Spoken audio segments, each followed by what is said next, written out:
Muy buenos días. Qué bueno ver el auditorio llenito, con hartas personas interesadas en esta segunda edición de Innovest. En nombre de la Universidad Alberto Hurtado les damos la más cordial bienvenida a todas y a todos quienes están aquí hoy día en este hermoso Palacio Pereira que aloja nuestra segunda versión de Innovest. Queremos darles las gracias por acompañarnos en esta actividad que venimos haciendo desde el año pasado y que, como bien saben, este año tiene por objetivo promover la innovación basada en estudios sociales y tecnología y que hoy nos convoca a conversar un tema muy interesante pero también muy contingente. Para algunas personas todavía no muy conocido, pero a medida que uno se va interiorizando en temas de IA, uno ve que cada vez está creciendo mucho más. Y es sobre cómo las humanidades latinoamericanas y la inteligencia artificial del sur global pueden aportar al desarrollo de soluciones a problemas globales. Quiero darle un cordial saludo a nuestra vicerrectora de Investigación e Innovación, Lucía Stecher, que su primera actividad con nosotros. Bienvenida, vicerrectora.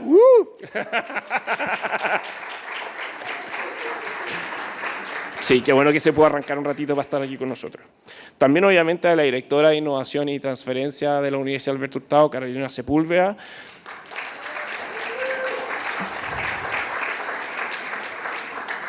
A nuestra super key speaker que tenemos hoy día, Patricia Murrieta, que nos visita del Tecnológico de Monterrey y que nos va a dar una charla maestra hoy día.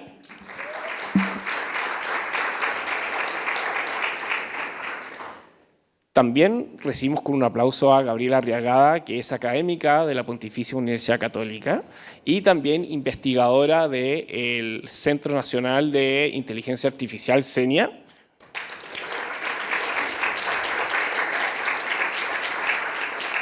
Y por último, pero no menos importante, también del Ministerio de Ciencia, Tecnología, Conocimiento e Innovación.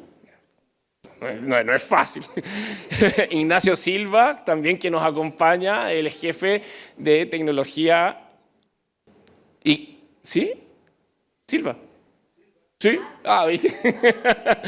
El jefe de tecnologías emergentes del Ministerio. Un aplauso también, por favor.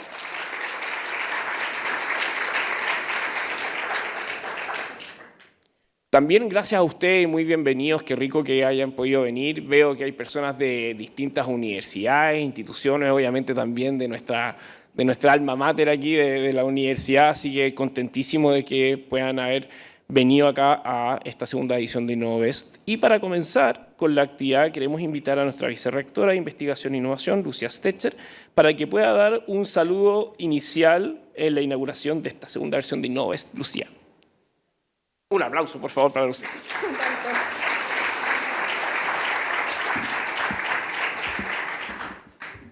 Bueno, muy buenos días a todos y a todas. Qué bueno ver esta sala llena, qué alegría.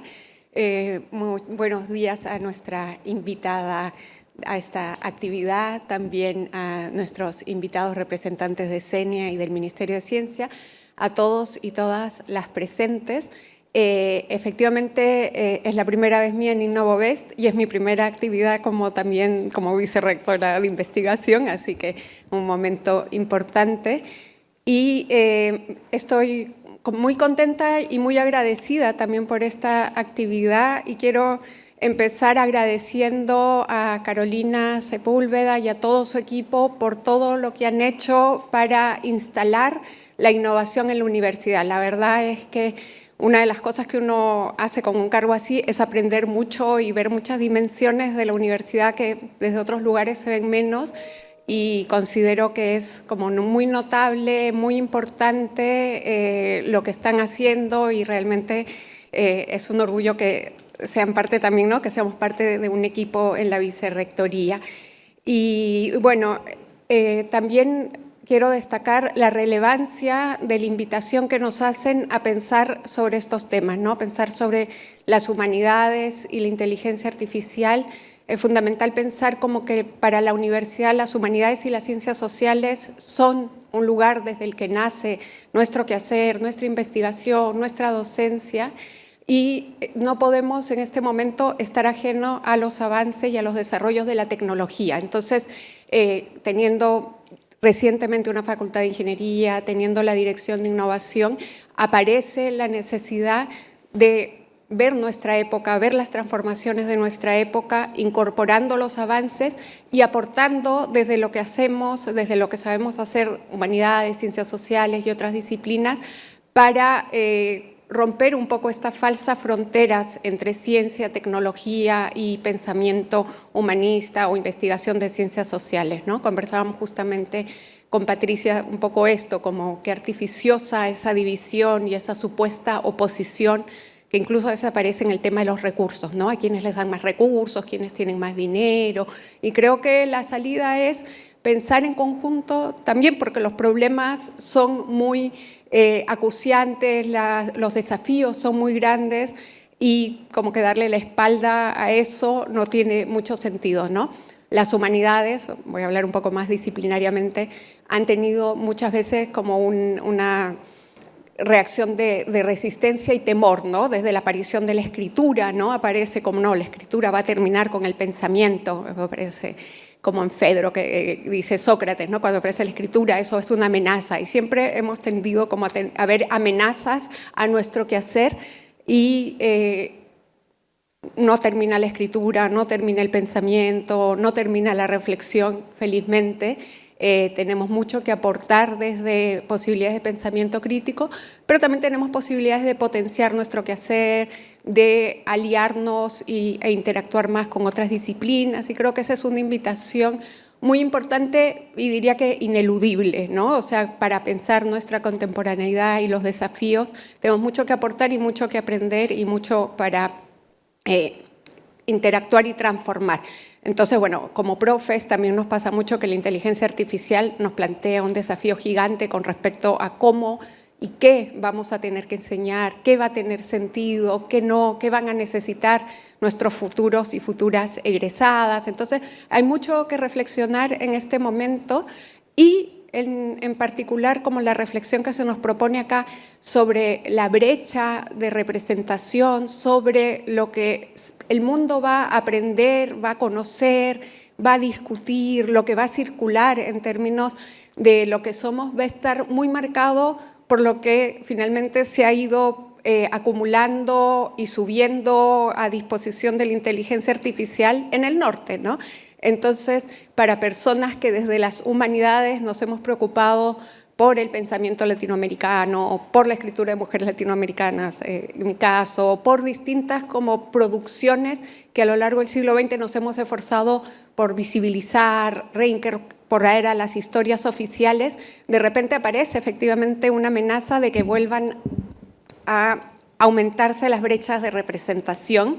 Y en ese sentido también es importante esta actitud más activa, ¿no? De decir, bueno, pueden aumentar, pero también hay cosas que tenemos y podemos y estamos llamados a hacer para que eso sea balanceado y para poner lo que somos en términos como de cultura, pero también de producción de conocimiento, de capacidad reflexiva, de pensamiento crítico, de dimensiones éticas que podemos introducir en los debates, ¿no? En todo este universo de inteligencia artificial. Entonces creo que el trabajo es mucho, que a veces es un poco abrumador la velocidad de los avances, que algunas personas están más o menos cerca, pero que es el mundo que nos toca desde distintos lugares, es un mundo en que tenemos que aprender y ojalá también ver las posibilidades y las responsabilidades, ¿no? Y en este sentido la responsabilidad de lo que es nuestra producción, nuestra cultura, nuestra historia, no desaparezca de los relatos globales, podríamos decir, me parece que es fundamental. Entonces, bueno, muchas gracias por los proyectos que desarrollan, ¿no? Las personas que están acá y por la invitación a participar de esta conversación y nada, les deseo que sea muy productivo.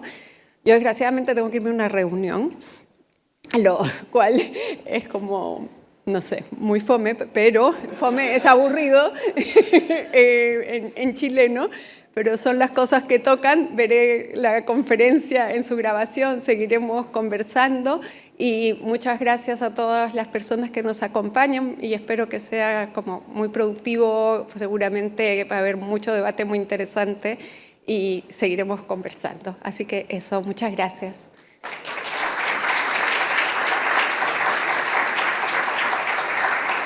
Muchas gracias, vicerrectora, por sus palabras.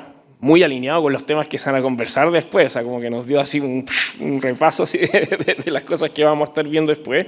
Y precisamente, continuando con esta actividad, vamos a pasar a uno de los momentos también importantes, que le vamos a dar la bienvenida a Patricia Murrieta, que es un honor contar con ella, con su participación en esta segunda versión de Innovest. Patricia es arqueóloga mexicana, reconocida internacionalmente por su trabajo pionero en el campo de las humanidades digitales. Su investigación se ha centrado en el uso de tecnologías digitales para el estudio del pasado, esencialmente a través de métodos como el análisis espacial, la inteligencia artificial y el procesamiento del lenguaje natural aplicado a fuentes históricas y culturales.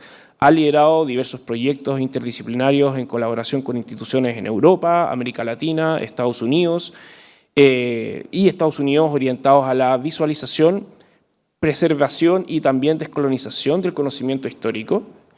Su trabajo destaca por promover una mirada crítica desde el sur global en el uso de herramientas tecnológicas aplicadas a las ciencias sociales y las humanidades.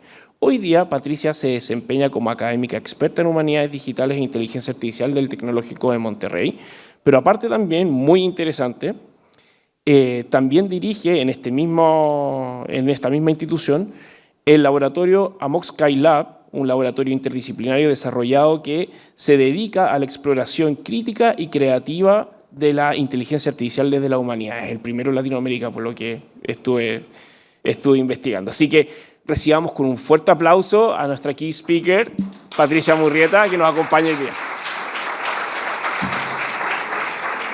Mauro, muchísimas gracias por tan amable presentación.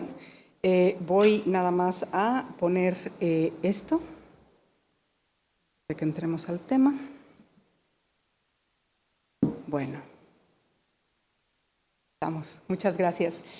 Bueno, primero que nada me gustaría agradecerle a Carolina y a todo su, muchas gracias, y a todo su equipo por tan amable invitación y por supuesto a todos ustedes por estar el día de hoy aquí compartiendo con nosotros lo que vamos a platicar, que esperamos realmente sea algo bastante productivo, ¿no? Que genere precisamente lo que Mauro decía, ¿no? No solamente espero un poco de polémica y sentimiento, ¿no? Pero también, bueno, pues conversaciones en los siguientes 3 días y por supuesto, pueden escribirme cuando quieran. Yo soy una persona muy abierta, estoy muy abierta a platicar con cualquier tipo de gente, es decir, cualquier disciplina y bueno, cualquier edad también en el sentido académico, ¿no? Si son undergrad, si son de maestría, si son doctores, sin ningún problema. Pues muchísimas gracias. Bueno, vamos a pasar rápidamente al tema. El día de hoy quiero tocar específicamente el tema de la gran relevancia que tienen las humanidades, particularmente en cara al desarrollo tecnológico y especialmente el de la inteligencia artificial. Entonces, lo primero que quiero hacer es definir para ustedes qué son las humanidades digitales, porque sé que a lo mejor no todo el mundo está empapado de estos temas.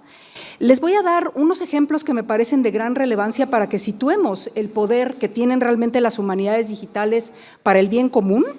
Después vamos a platicar acerca de la intersección entre las humanidades digitales y la inteligencia artificial para después pasar a problematizar la IA y entrar de lleno a las razones por las cuales pienso que los diferentes campos de desarrollo tecnológico tiene que haber no solo una formación humanista, sino también un trabajo interdisciplinario, si no es que transdisciplinario, entre las ciencias y las humanidades. Y bueno, efectivamente esto yo pienso que se está logrando a partir del campo de las humanidades digitales. Y después voy a cerrar con una reflexión sobre nuestra situación y momento básicamente en el sur global y cómo es que desde Latinoamérica estamos aportando conocimientos y saberes que son realmente distintos al discurso occidental y que nos pueden llevar pues, a lo que yo pienso que es un mejor caminar para nuestros pueblos realmente y nuestras comunidades. Bueno, para comenzar vamos a ponernos un poco de acuerdo en qué entendemos por humanidades digitales.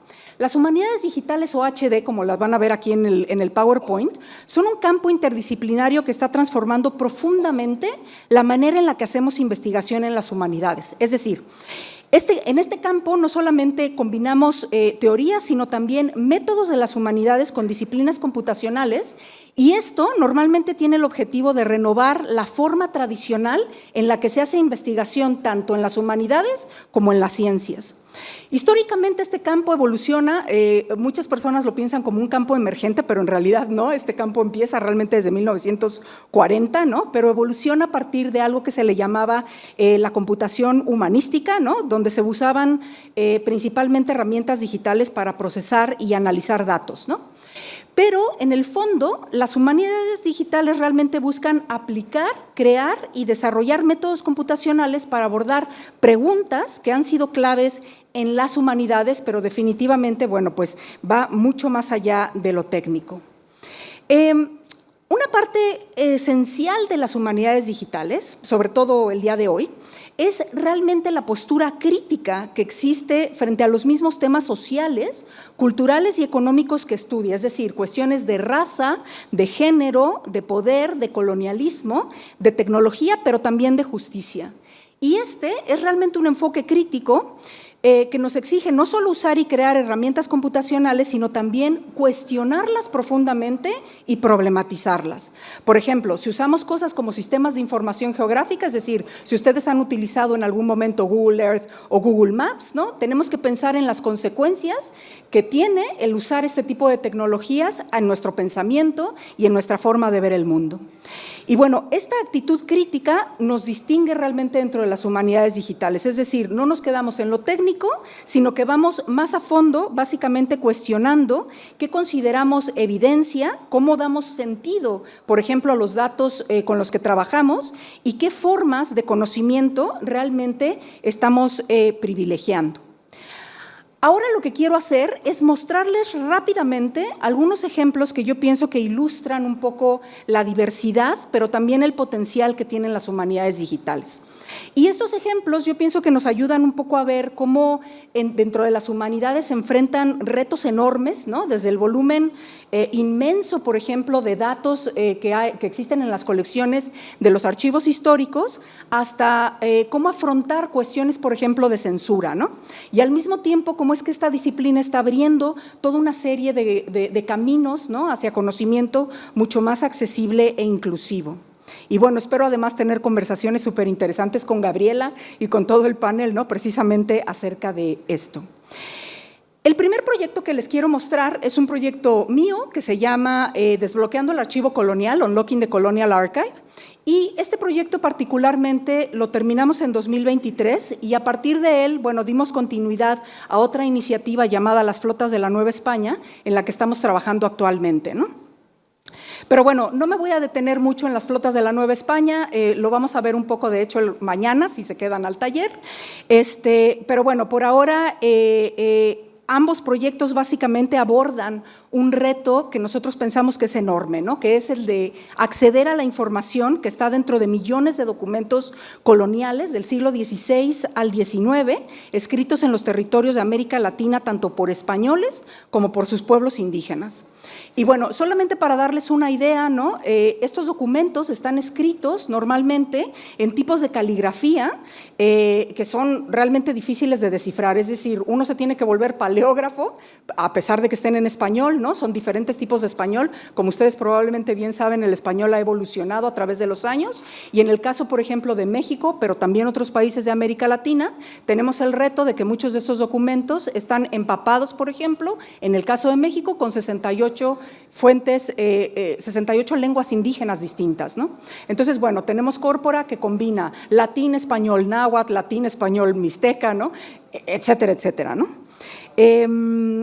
Y bueno, esto lo que hace es que son dificilísimos de leer por sí mismos, ¿no? Para cualquier persona o comunidad, ¿no?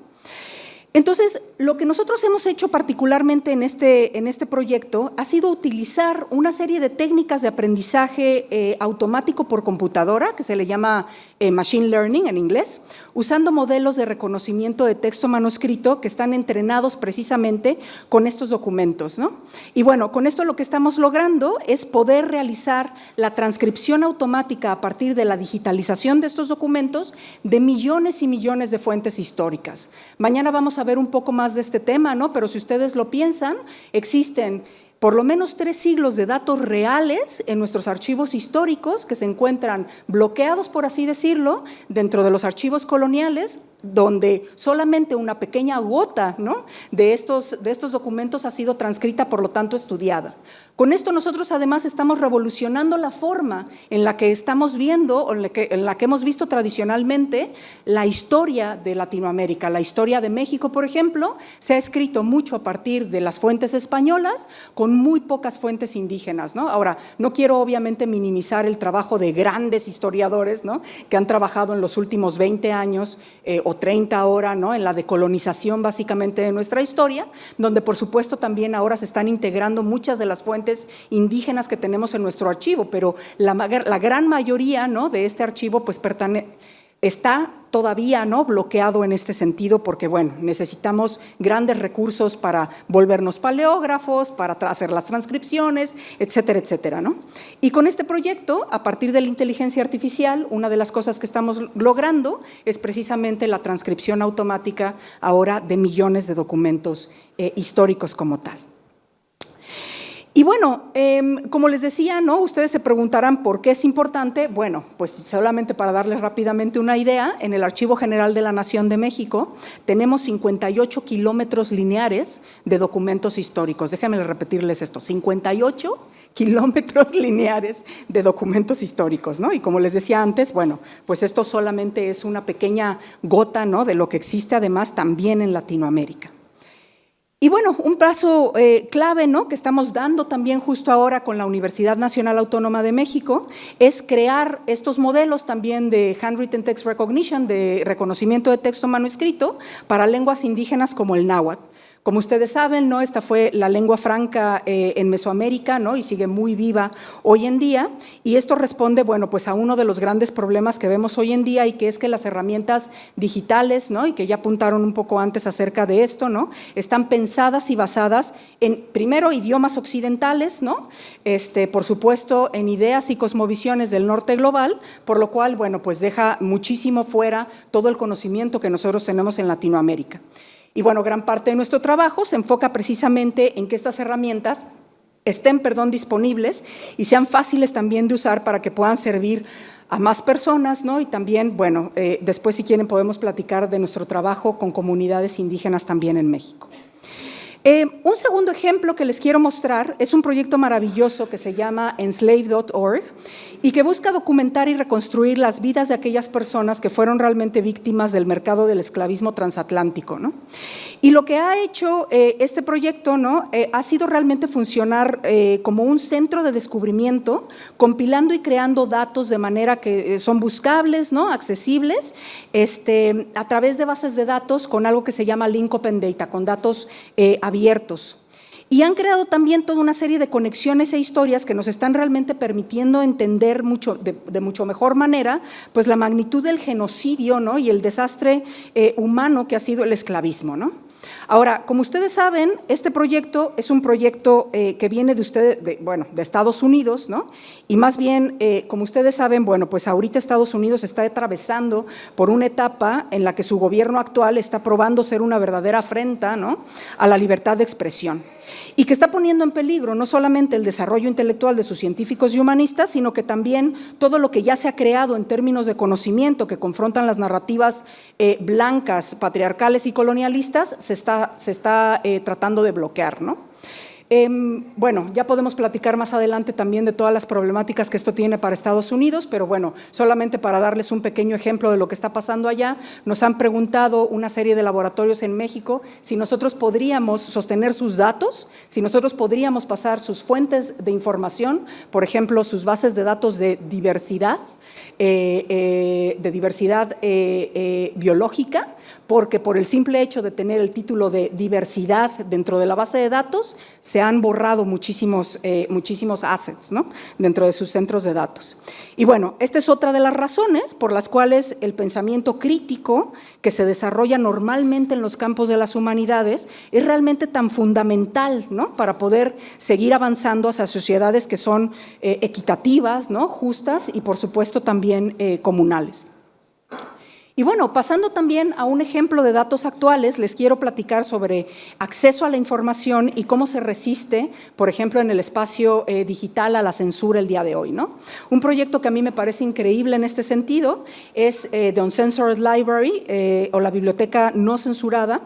Y este proyecto, bueno, es un proyecto muy original, a lo mejor lo han visto. Se trata de un juego, ¿no? Utiliza básicamente Minecraft, que es un juego de Microsoft, para construir una biblioteca virtual donde se pueden acceder textos periodísticos que han sido censurados en distintos países, ¿no? Y esta plataforma básicamente es creada por una agencia alemana, DDB, junto con la sección de Reporteros Sin Fronteras de Alemania, ¿no? Y bueno, a mí lo que me parece muy interesante es que la biblioteca está diseñada como si fuera un espacio pues formal, ¿no? De arquitectura neoclásica, pero bueno, lo que guarda son textos de gobiernos autoritarios, ¿no? Y también aquellos que se declaran no autoritarios, ¿no? Pero que no quieren básicamente que la gente lea, ¿no? Shepard, que es una académica que ha estudiado este proyecto, lo llama algo muy interesante, ¿no? Lo llama un espacio de afinidad, ¿no? Es decir, un lugar digital donde las personas pueden encontrarse, pero también pueden informarse y reflexionar sobre lo que normalmente está bloqueado, ¿no? Por ejemplo, hay un ala dedicada a Rusia, ¿no? Donde se publican artículos que en este país están completamente censurados, pero bueno, también hay un ala mexicana, ¿no? Donde se han presentado denuncias para nosotros importantísimas, porque bueno, como ustedes saben, desgraciadamente en mi país pues es uno de los donde más reporteros son asesinados, ¿no? O desaparecidos por denuncias políticas, ¿no? Y bueno, usar un videojuego como plataforma para compartir información prohibida pues puede parecer inusual, pero es justamente lo que lo hace muy poderoso, ¿no? Nos muestra cómo estos espacios digitales pueden convertirse en zonas de resistencia y en lugares que están fuera del control tradicional de información. Ahora, aquí hay un pequeño pero, ¿no? Porque por supuesto que esta plataforma está controlada por Microsoft. Y claro que esto tiene su ironía, ¿no? Entonces, bueno, hay que tomárselo un poco como un granito ahí de sal, ¿no? Bueno, pues espero con esto haberles mostrado rápidamente, ¿no? Un poco cómo esta interacción o intersección entre la investigación humanista y tecnológica pues puede tener realmente grandes alcances, ¿no? Y quiero con esto entrar a uno de los temas de mayor importancia hoy en día y que es precisamente este de la inteligencia artificial, ¿no? Y aunque la inteligencia artificial como campo y como idea pues no es nada nueva, ¿no? Se inicia en la década de 1940 con Alan Turing y de hecho yo les platico que se podría arrastrar hasta la Edad Media, ya les platicaré mañana cómo, ¿no?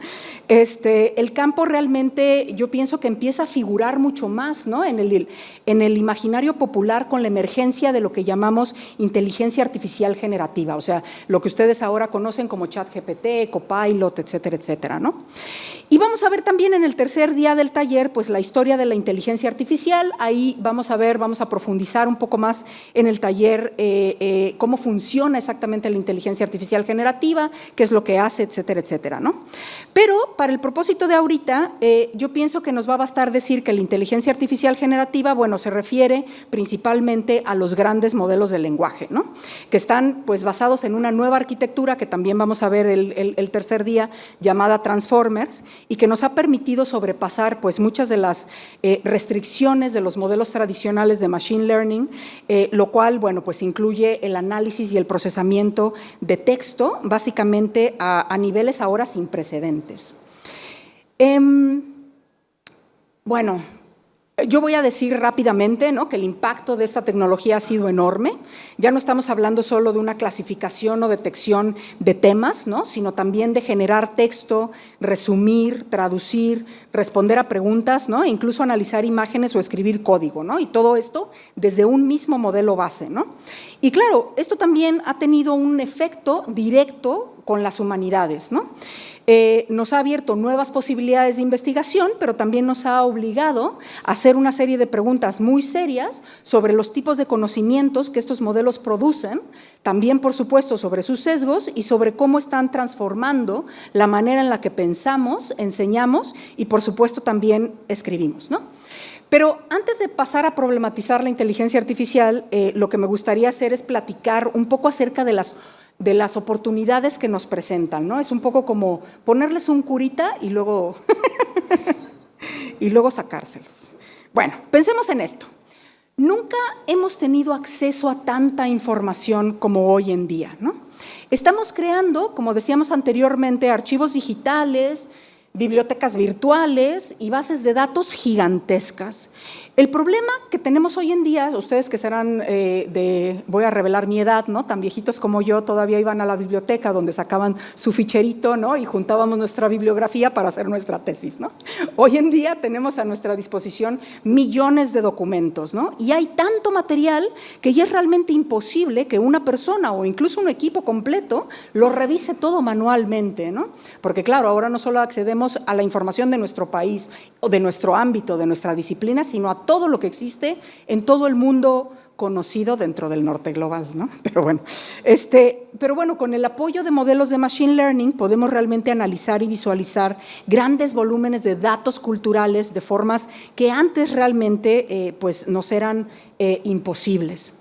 Ahora, yo quiero decir que no se trata realmente de reemplazar el humano o su pensamiento, sino realmente de ampliarlo, ¿no? Y de abrir nuevas rutas de exploración también con la tecnología. Por ejemplo, en el análisis geoespacial, cuando combinamos, por ejemplo, modelos de inteligencia artificial con sistemas de información geográfica, pues podemos mapear rutas modernas de migración, rutas históricas, identificar patrones de crimen, ¿no? Hacer cosas realmente maravillosas, ¿no? E incluso mapear, por ejemplo, las expansiones de las lenguas a un nivel de detalle realmente impresionante, ¿no? En el caso, por ejemplo, de visión por computadora, ¿no? Con este tipo de técnicas podemos estudiar imágenes a gran escala, ¿no? Y podemos llegar a tecnologías desde que ustedes habrán visto, por ejemplo, ¿no? Los autos autónomos, que aunque son una realidad todavía no se comercializan tanto, ¿no? O la detección, por ejemplo, de incidencias de cáncer en tomografías, ¿no? Hasta, por ejemplo, detectar patrones en códices o mapas históricos coloniales, ¿no? Que es una de las cosas que nosotros estamos llevando a cabo, ¿no? Incluso podemos identificar falsificaciones en obras de arte, ¿no? Hay toda una serie de usos maravillosos en lo que se le llama visión por computadora, ¿no?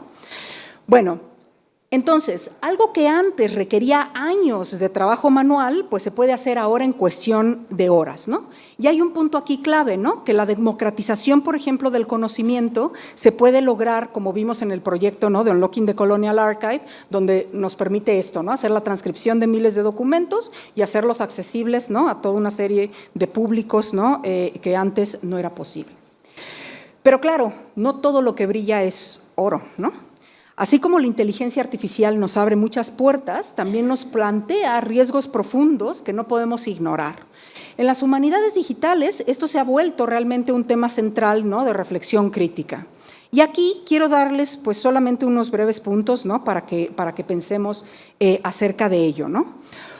Uno de los primeros problemas que tenemos es que los modelos que han generado, ¿no? Las grandes empresas de inteligencia artificial generativa, pues aprenden a partir de datos que ya existen en Internet, ¿no? Es decir, millones de textos, imágenes y registros que reflejan los prejuicios, las desigualdades y las normas culturales de las sociedades que están representadas dentro del Internet, ¿no? Lo grave es que al centrarse, al entrenar básicamente con estos datos, pues estos modelos terminan reforzando estos mismos sesgos que ya existen, ¿no? Tanto de género como de raza, ¿no? Y además, bueno, pues lo hace sin que podamos ver claramente cómo. Es decir, esto es un problema que se le conoce como la caja negra, ¿no? Es decir, ¿no? Estos son modelos estadísticos, son modelos estocásticos, ¿no?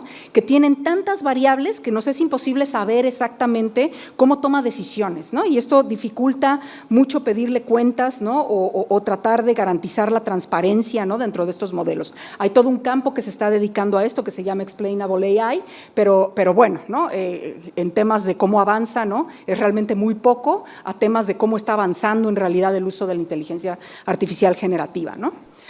Con esta tecnología también nos enfrentamos a una amenaza seria, ¿no? Que es la capacidad de producir contenido falso, ¿no? Tanto en textos como en imágenes, como audios, ahora también con videos, ¿no? Y esto se da a una escala impresionante, ¿no?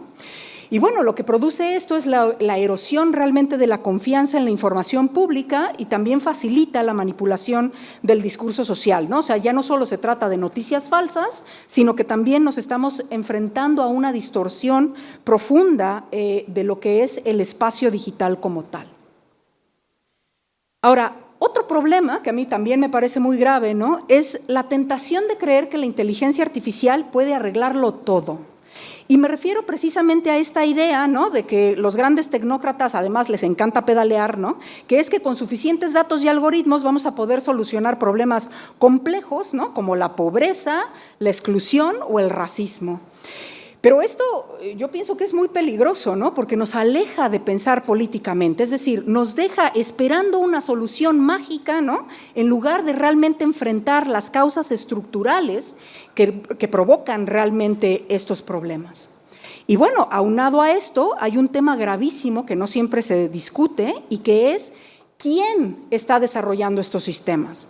La mayoría de los modelos de inteligencia artificial más poderosos han sido creados por un grupo muy reducido de desarrolladores, ¿no?, en su mayoría hombres, jóvenes, blancos, educados dentro del norte global.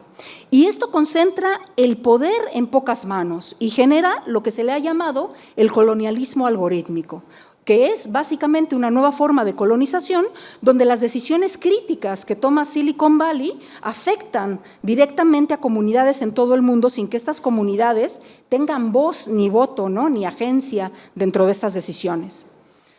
Y por supuesto está la parte de que la inteligencia artificial, bueno, ya se está usando también para tomar decisiones muy importantes, quién recibe una beca, quién accede a un crédito, quién es identificado como sospechoso dentro de un sistema de justicia, ¿no? Y estas decisiones, por supuesto, no siempre son justas, ¿no?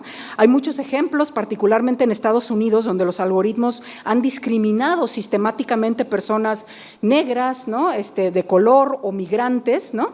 Y en algunos países, bueno, incluso se ha usado para castigar injustamente a familias en situaciones de pobreza con acusaciones, por ejemplo, de fraude, ¿no?, de sistemas de acceso a por ejemplo, medicina, ¿no? Y bueno, todo esto genera una forma de violencia algorítmica que no hemos visto antes, pero que ahora tenemos no solamente la tarea de visibilizar, sino también definitivamente también de frenar. Existe otro tema que también es relativamente poco discutido, pero muy urgente, y que es aquel del impacto ambiental. O sea, la tecnología que le pareció muy problemático. Bueno, les platicaba yo que entrenar estos modelos, ¿no?, de inteligencia artificial, que son enormes, consumen cantidades enormes de energía, ¿no? Y no solo eso, también implica una cadena de producción realmente de hardware, ¿no?, que incluye GPU, servidores, centros de datos, ¿no?, y que tienen, bueno, todo esto una huella de carbono muy alto, ¿no? Yo siento que a veces hablamos de la inteligencia artificial como si fuera algo inmaterial, ¿no? O sea, algo que está flotando por ahí en el aire, ¿no?, en la nube, pero en realidad depende de una infraestructura física que contamina, ¿no?, que extrae recursos y que genera también residuos. Ahora, ni siquiera platicar de lo que está pasando, por ejemplo, ¿no?, en lugares como África, donde se busca desde industrias como Meta, ¿no?, pues censurar, por ejemplo, las imágenes con las que se entrena, ¿no? Hay toda una serie de cuestiones éticas detrás muy interesantes, ¿no?, pero muy terribles, ¿no?, que también tendríamos que pensar detrás, ¿no? Bueno, es una industria de costo ambiental también muy alto que no siempre se ve. Y bueno, por último, hay un punto más sutil, pero igualmente preocupante, ¿no?, que es la autoridad que nosotros como sociedad le damos a la inteligencia artificial. Es decir, los modelos generativos como ChatGPT pueden dar respuestas muy bien escritas, ¿no?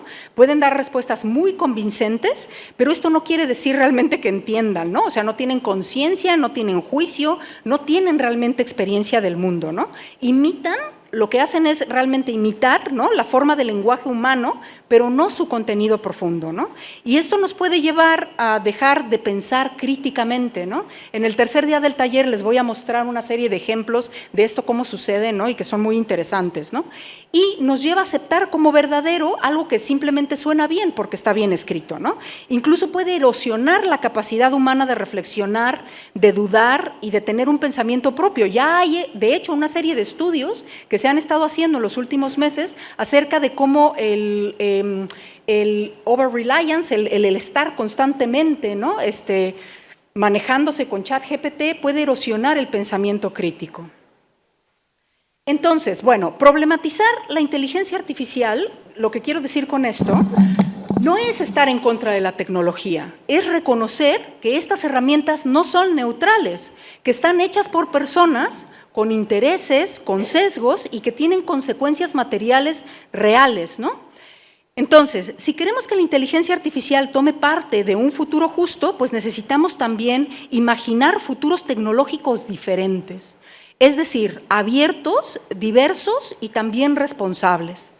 Frente a todo esto, las humanidades no solo siguen siendo relevantes, yo pienso que son absolutamente indispensables.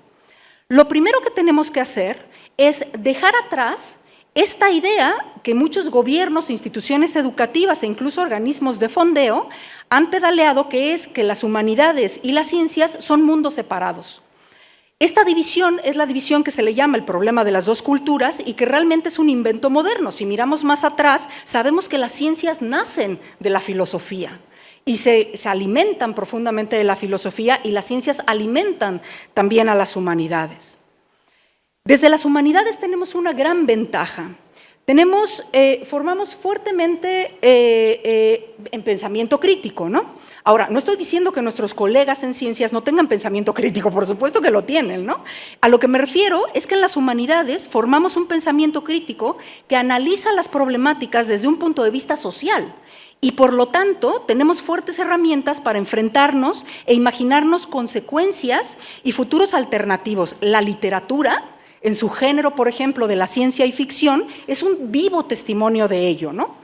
Y eso es justamente lo que necesitamos para navegar en esta era de la inteligencia artificial, donde no basta con saber programar, usar una herramienta como tal, ¿no? Necesitamos también justamente saber cómo funcionan estas tecnologías, qué intereses hay detrás y qué efectos pueden tener en nuestra sociedad. Y bueno, por el lado de los humanistas, no se trata de que los humanistas se conviertan en ingenieros, ¿no? Y por el lado de los científicos, que los científicos se conviertan en filósofos. Se trata realmente de integrar los saberes que tenemos. Otro aporte fundamental de las humanidades es construir los marcos éticos, culturales e interpretativos dentro de los cuales se desarrolla la inteligencia artificial, ¿no? Porque no, como decíamos anteriormente, la tecnología no es neutral, los algoritmos no son imparciales, están hechos por personas con valores, con sesgos y contextos concretos, ¿no? Y desde las humanidades podemos intervenir realmente en estos procesos para cuestionar estas normas, ¿no? Proponer formas de pensar autónomos, ¿no? Defender los derechos humanos, ¿no? En medio de esta transformación digital, ¿no?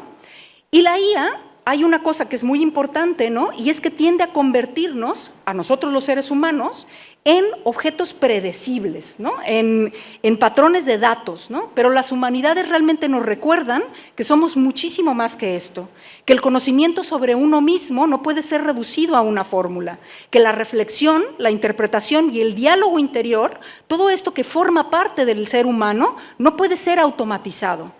Hay un académico maravilloso, Eran Fisher, ¿no? Que lo dice con mucha claridad. Los sistemas algorítmicos están tratando de automatizar los fundamentos de nuestra subjetividad.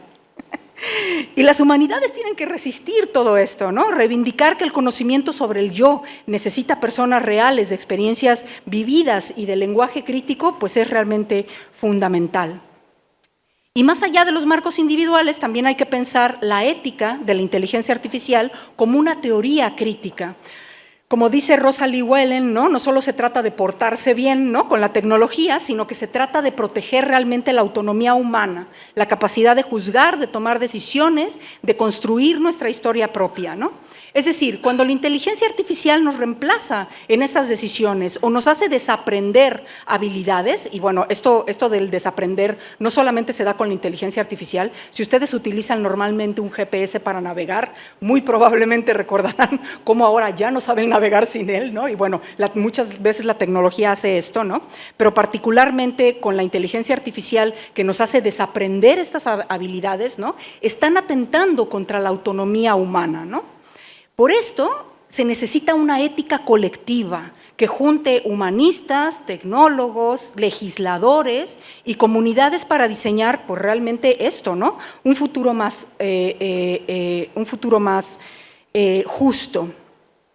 Y por último, desde el sur global, las humanidades, bueno, pues tienen una tarea urgente, cerrar esta brecha enorme digital sin caer en la trampa de la colonización tecnológica, que bueno, ya caímos desde hace años, ¿no? No es que no estemos ahí, ¿no?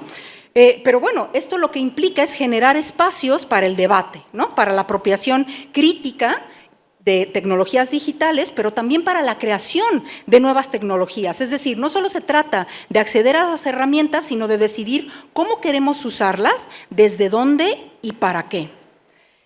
Y lo que yo pienso es que necesitamos una alfabetización digital que sea no solamente técnica, sino también cultural, política y ética. Es decir, una alfabetización que nos permita participar activamente en la construcción de futuros tecnológicos que sean verdaderamente nuestros. Porque aquí no estamos hablando solo de tecnología, señores y señoras, estamos hablando de poder. Ya platicamos un poco de las asimetrías tecnológicas. Pero en el sur global tenemos grandes retos porque los sistemas de la IA, como ya dijimos, no son creados aquí, son diseñados, ¿no?, en el norte global, no son diseñados en el sur global. Y esto plantea problemas éticos serios, porque, bueno, como dijimos, estas tecnologías vienen cargadas de supuestos que muchas veces no encajan con nuestras necesidades y que pueden reproducir desigualdades, ¿no?, o incluso agravarlas, ¿no? Y en este modelo, los países del sur pues, son tratados realmente no como productores, sino como consumidores. Somos consumidores de software, de infraestructuras y de contenidos.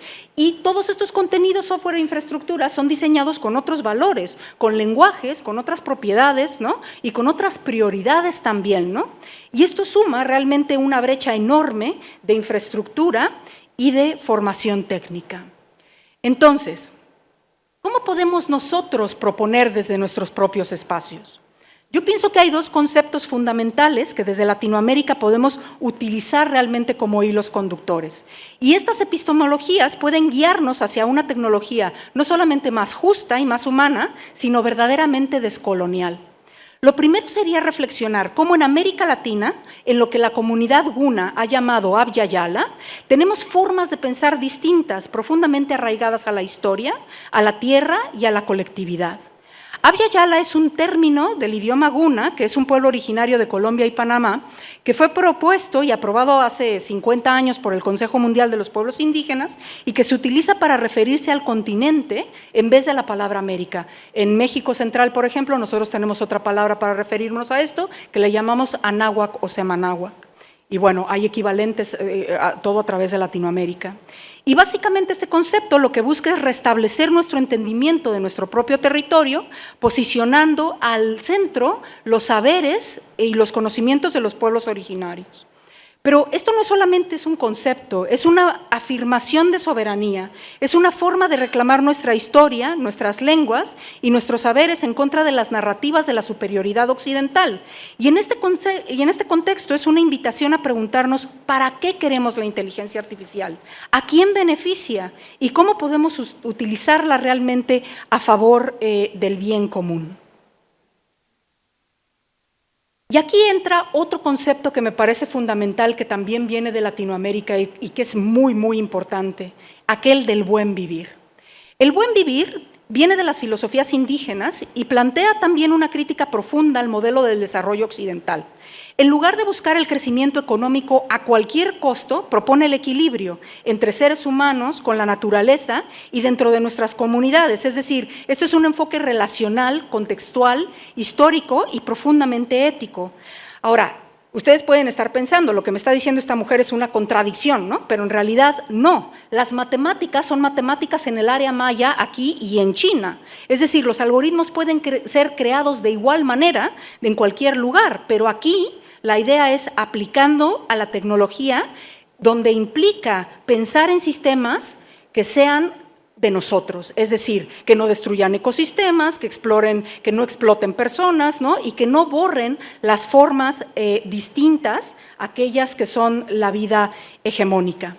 Y bueno, ya existen ejemplos que se alinean de muchas maneras con estas prerrogativas, ¿no? Para hablar en serio de la descolonización tecnológica, yo pienso que no basta realmente con criticar el sistema. No basta tampoco con ser usuarios pasivos y hacer análisis desde fuera, ¿no? Tenemos que empezar a construir, a imaginar, a diseñar y apropiarnos y a hacer realmente tecnologías que respondan a nuestras propias realidades, y a nuestros propios valores y a nuestras formas de conocer. Esto implica realmente cambiar el paradigma, es decir, pasar de adaptar nuestras necesidades a las herramientas existentes a construir herramientas desde nuestras propias preguntas. Y esto requiere una estrategia clara para contrarrestar realmente esta concentración de poder que domina hoy en día el desarrollo de la inteligencia artificial. Y bueno, una pieza fundamental en este proceso es la ciencia abierta. Es decir, cuando abrimos los datos, los modelos y las herramientas, no solo democratizamos el acceso al conocimiento, a ver, esto es mucho más complejo que lo que estoy diciendo, ¿no? Pero también reducimos básicamente la brecha tecnológica, ¿no? Es decir, la cooperación sur a sur entre países del sur global realmente es clave, ¿no? Uno de los grandes obstáculos, pienso yo, históricos, ha sido precisamente la falta de canales realmente eficaces para intercambiar información y compartir soluciones, ¿no?, en Latinoamérica. Pero hoy tenemos nuevas plataformas y tecnologías donde podemos pues, realmente crear redes, ¿no?, que conecten necesidades locales con capacidades locales también. Y un ejemplo de esto son plataformas como Cielo, ¿no?, el Scientific Electronic Library Online, que han sido pues, realmente fundamentales para difundir el conocimiento generado en Latinoamérica. Y esto nos ayuda a romper con la lógica extractivista del conocimiento, donde siempre se publica en inglés, en revistas del norte, ¿no?, bajo esquemas de pagos, ¿no?, cuando además pues ya los impuestos han pagado muchas veces por esta investigación y bueno, creando marcos conceptuales que muchas veces, otra vez, pues no reflejan realmente nuestras realidades. Y como decíamos, hablar de descolonizar la tecnología no es solo una postura teórica, ¿no?, es algo que realmente se está haciendo. Por ejemplo, aquí en Chile, y es algo que deberían de estar súper orgullosos, ¿no?, ustedes, se inicia el proyecto de la TAM-GPT, ¿no?, en el Centro Nacional de Inteligencia Artificial, donde se está entrenando un modelo grande de lenguaje con datos latinoamericanos. Y bueno, Gaby nos podrá platicar mucho mejor de qué se trata esta iniciativa, pero su objetivo es básicamente representar mejor nuestras formas de hablar, de pensar y de vivir. Y bueno, nosotros estamos colaborando precisamente con ellos, ¿no?, para incluir ahora fuentes históricas, archivos y lenguas indígenas también, ¿no? Porque como decíamos antes, bueno, pues si esto no se documenta, no hay manera de que seamos representados dentro de ello, ¿no?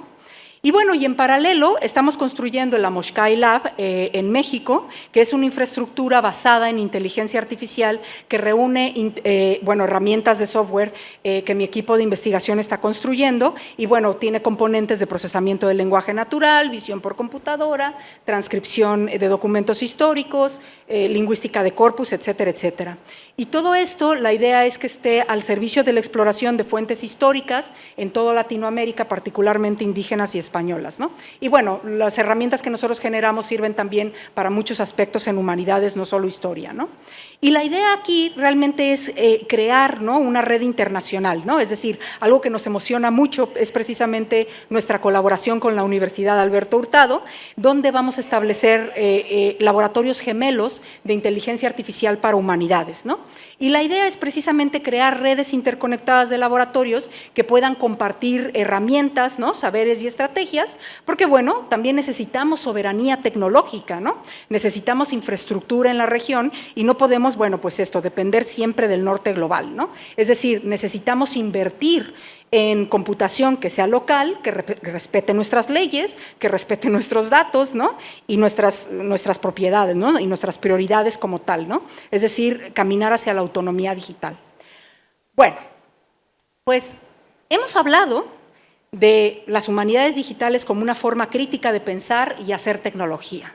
Hemos visto cómo la inteligencia artificial puede ayudarnos a abrir archivos, a traducir lenguas, a mapear historias ocultas, ¿no?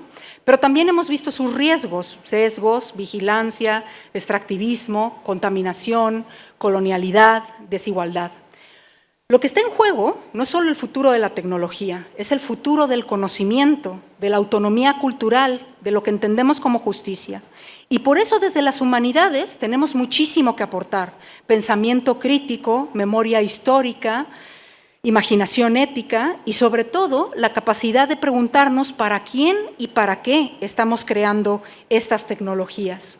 Y espero que mi invitación el día de hoy sea clara. Si eres investigador o investigadora, integra estas preguntas a tu trabajo, no des por sentado los modelos, los datos o las herramientas. Si eres estudiante, Aprende a usar la tecnología, sí, pero también a cuestionarla. No pierdas tu capacidad por pensar por ti mismo o imaginar alternativas. Si trabajas en la política, en archivos, o en educación o en empresas, no esperes que la tecnología te llegue desde fuera. Busca alianzas, impulsa lo local, exige condiciones éticas, porque la descolonización tecnológica no empieza con una máquina, empieza con una decisión, la de no aceptar que las cosas simplemente son como son, la de decir podemos hacer las cosas de otra manera. Así es que vamos a imaginar, vamos a construir y vamos a cuidar que la tecnología que viene sea nuestra, sea justa y sea profundamente humana. Tlazocamati.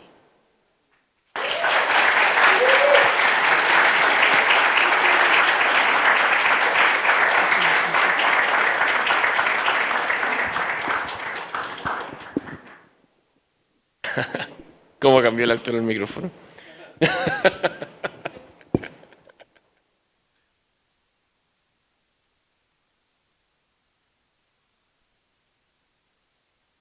Muchas gracias, Patricia, por tremenda exposición. De verdad, no se hizo larga, así que está muy interesante. Y dejaste aparte varios como puntos que me imagino que después van a reforzar acá en el panel de conversación, qué es lo que se viene ahora a continuación. Ahora vamos a iniciar la segunda parte de esta actividad. Vamos a invitar a nuestra directora de Innovación y Transferencia, que va a moderar el panel de conversación, Carolina Sepúlveda, por favor, que pase adelante. También a Patricia Murrieta, que nos acompaña aquí también. También nos va a acompañar, bueno, Gabriela Arriagada, a nuestra académica de la Pontificia Universidad Católica y también investigadora senior, y a Ignacio Silva, del Ministerio de Ciencia, Tecnología, Conocimiento e Innovación, para dar inicio a este panel de conversación. Muchas gracias. Bueno, muchas gracias a todos y a todas por estar acá y muchas gracias por la tremenda exposición, Patricia. La verdad es que nos genera muchas reflexiones y también muchos desafíos. Bueno, nosotros en la Universidad Alberto Hurtado en el último tiempo hemos estado trabajando arduamente en tratar de integrar la innovación con las humanidades y las ciencias sociales, porque yo que trabajo de toda mi vida en innovación, me he dado cuenta que lo que pasó, esta decisión de que tú hablas del conocimiento que se dio en los años 40, ha generado un gran impacto. O sea, la innovación ha sido puramente economicista. A mí me tocaba mucho validar tecnología, sobre todo el área de biotech, y los análisis siempre han sido meramente económicos y nunca de impacto, de cuál es el impacto que tiene para nosotros, buenos y malos, y hacer un balance al respecto. Eso no se hace, y nosotros hemos estado trabajando en eso. Y yo creo que con el tema de la inteligencia artificial esto es mucho más profundo, porque esta es una herramienta que estamos ocupando en nuestro día a día, más allá del trabajo, en nuestro quehacer, en nuestro quehacer individual incluso, en el día a día. Por lo tanto, el hecho de que estemos trabajando con inteligencia artificial, que tiene información y modelos del norte global, tiene implicancias muy profundas. Bueno, un referente en neurociencia chileno que tú debes conocer, Humberto Maturana, decía: la innovación nace a partir del pasado, de nuestro conocimiento cultural ancestral. Entonces, ¿qué clase de desarrollo vamos a tener como países en Latinoamérica si es que no incorporamos nuestros saberes, nuestra información, nuestra cultura? Entonces, nosotros de verdad que sentimos, y hemos conversado latamente con Patricia, estamos trabajando en este laboratorio de humanidades digitales, sabemos que esto es algo realmente contingente y es profundo y realmente va a tener un impacto en nuestro desarrollo. Entonces, bueno, yo quería partir primero con Ignacio y un poco preguntarle por esta iniciativa que ha estado liderando el Ministerio de Ciencia, que va justo en este sentido, de generar una nueva herramienta de inteligencia artificial que se nutra de la información y de la cultura de los países latinoamericanos y cómo, o sea, qué gestó esta iniciativa, cómo han generado alianza, en qué va. Cuéntanos un poco para que después Gaby nos cuente un poquito más en profundidad. ¿Se escucha? Sí. Bueno, muchas gracias. Veo que está el rector por ahí en una de las filas. Sí. Así que aprovecho saludarlo, rector, a todas y todos quienes están presentes. La verdad es que para mí también es motivo de honor ver la calidad de las científicas, mujeres y humanistas que están abordando este problema de una perspectiva tan integrada y que son un pequeño espacio de resistencia también, porque esta es primera vez, y por eso estoy muy agradecido. Yo soy psicólogo de formación, además con formación psicoanalítica, entonces mi derivación en ser el jefe de tecnología emergente del Ministerio de Ciencia es un honor, pero este es el primer espacio donde yo también puedo ser parte, digamos, de algo en donde nosotros nos recorremos muchos países del mundo y muchas ciudades, abordando el tema ético de la gobernanza, de lo que significa, de los límites, de la necesidad de crear un modelo latinoamericano como el que está creando el SEINA con el apoyo nuestro. Encontrar resonancia en eso es muy difícil. Entonces, yo quería, antes de dar un poquito la mirada más general, hay un trabajo muy importante del rector Carlos Peña respecto de por qué importan las humanidades, que es un trabajo muy profundo, rector de la Universidad Diego Portales. Pero hay un fragmento de eso que a mí me encanta como para poder iniciar y marcar una posición. Abro comillas. La inteligencia artificial, hasta ahora al menos, no es más que una manera formidable, sorprendente y prodigiosa de almacenar información. Pero la inteligencia humana no solo consiste en el manejo y almacenamiento de datos, sino que sobre todo en la capacidad de imaginar vidas posibles, de trazar propósitos individuales y colectivos y de trascender la realidad. Es lo que la filosofía llama la intencionalidad, algo que definitivamente no tiene la inteligencia artificial. Creo que esto es importante porque el Estado de Chile, y digo el Estado porque ha decidido liderar este espacio y no dejarse arrasar por el momento que está viviendo la humanidad. Y eso significa intencionalidad. Y en esto, nuestra ex ministra Aysén Echeverry fue visionaria absolutamente. Porque pudiendo haber, digamos, dicho avancemos en lo que hay, decidió que el Estado de Chile lo liderara. Quiero hablar del ecosistema un segundo para luego, porque yo sé que Gabriela va a hablar del proyecto un poco más técnico y no me quiero solapar.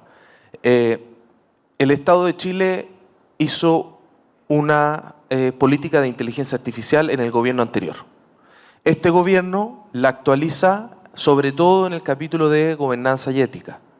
Muy importante para generar las bases de lo que viene. Ahí tienes una política de Estado. Cuando se decide crear el modelo LATAM GPT para poder apoyar al Centro Nacional de Inteligencia Artificial, que está financiado por el Ministerio de Ciencia, lo que allí se busca es justamente generar y superar lo que significa la instalación de capacidades norte, digamos, de lo que significa el norte y cómo transfieren la información. Entonces acá hay un paso decidido de decir, nosotros tenemos la capacidad de construir nuestro propio modelo de inteligencia artificial y eso no solamente estamos esperando que tenga una performance como el resto de los modelos. Lo que estamos diciendo es que acá en Chile tenemos la capacidad de construir identidad, información, de proteger nuestras raíces y eso es muy importante porque cuando nosotros le hacemos preguntas al modelo, muchas veces los modelos que están construidos con datos del norte, como decía la profesora, van a darnos respuestas como si quisiéramos parecernos al norte. Pero desde el sur, nosotros tenemos nuestras propias identidades riquísimas y eso es muy importante que se exprese y eso es lo que va a permitir, además de modelos adaptables, es que nosotros tengamos la capacidad de que en nuestras escuelas, por ejemplo, tengamos en todas las escuelas públicas de Chile nuestros modelos abiertos, gratuitos, que sepamos que tiene límites y bordes éticos, que sabemos que son los datos transparentes, que sabemos de dónde provienen, y eso en su conjunto es muy relevante. Por algunas cosas específicas, y no quisiera tampoco que Gabriela se quedara, digamos, sin información más específica, pero tenemos 27 instituciones a nivel de América Latina que están proveyéndonos de datos. Hay más de 60 expertos de inteligencia artificial de todo el mundo que están llevando adelante y validando desde el punto de vista ético este proyecto. Y ahí hay una gestión notable, porque muchas veces quienes construyen modelos pagan por acceder a esa información.